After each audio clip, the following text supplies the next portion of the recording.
Hello guys, in this video I am going to show you how to apply filters to narrow down your search on the Oysho application.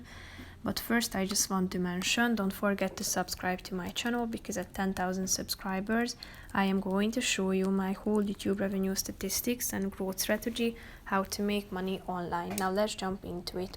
First of all, open the application on your phone.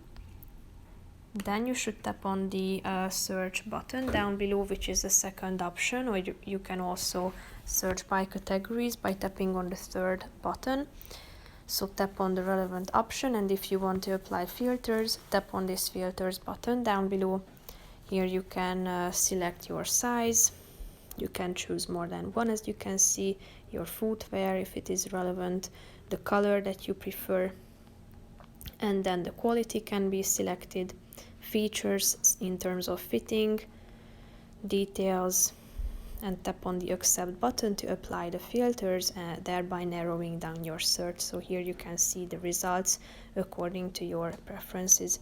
So that's pretty much it for this video, guys. See you in the next one. Bye bye.